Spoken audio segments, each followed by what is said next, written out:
may remember this picture, and you may remember hearing about Lisa Colagrossi, the exceptionally talented WABC news reporter in New York, who tragically passed away a little over 6 weeks ago now.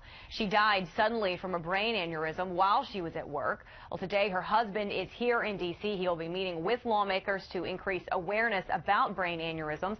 And Todd Crawford joins us now ahead of his visit to the Hill. Todd, first off, from one news family to another, our condolences to yours. We can't imagine what you and your family have been going through these last 6 weeks. Can you kind of take us back to that day and tell us exactly what happened? It was just a normal day. Sure. Actually, the day before, we were all at home having a normal day, preparing our brackets for March Madness and hanging everything on the door. And then come March 19th, the following Thursday, Lisa went to work, left the house at 1:30 in the morning, which is her normal routine. Right. And she finished her morning report somewhere around 7:30, 8 o'clock, and got back in the news van, and at that point clutched her head and told her truck driver, said, "Marvin, something is happening," and collapsed and then went into cardiac arrest.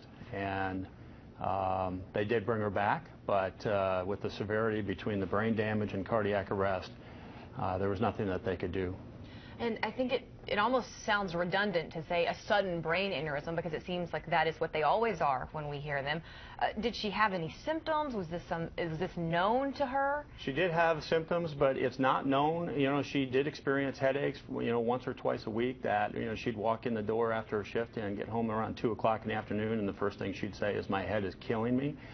But this is such a not on the radar screen across this country. It's at the bottom of the list, and we need to raise it up and increase the awareness. I mean, this is other afflictions, you are diagnosed and you have time. Heart disease, cancer. This is a silent killer, and nobody is aware of the signs and symptoms, what to be looking for. Most attribute it, even if you go to the doctor, they'll just attribute it to stress, and that's not the case. And there's 6 million Americans who walk around with a brain aneurysm every year, and 40,000 of those will rupture, like Lisa's.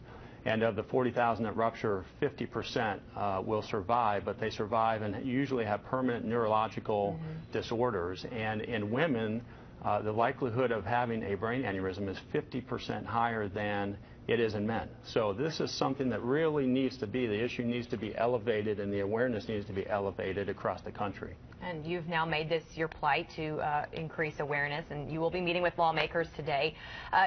She talked about how she would suffer from headaches. Do you think that that shift that she was on, that morning shift, it is not normal for your body to wake up at 1:30 in the morning and head into work. Do you think that that played a role at all? So, Audrey, I think that there are a number of factors that, come into play with something like this. And certainly your work hours, lack of sleep, the amount of stress are among those factors that do come into consideration and contribute to an aneurysm actually rupturing. And there's no definitive link today between that, but that's why we need additional funding. We need additional research to be done medically so that we can understand what contributes to conditions like this, so that we can save lives. And real quickly before I have to let you go, so is your suggestion here, I know you've done a lot of research on this, is your suggestion here for folks who maybe do suffer from these searing headaches to get in and get tested? It is. Right away, go see a doctor.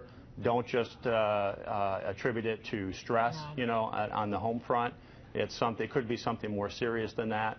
Research it, look at it, and so we'll be on the Hill today making a big push with lawmakers, and anybody that's interested can follow me throughout the day with my activities on Twitter at Lisa's Legacy 7. Okay, Todd, thank you so much for coming in and talking with us, and all of our thoughts and prayers continue to be with you and your boys and your entire family. Thanks very much. Thank you.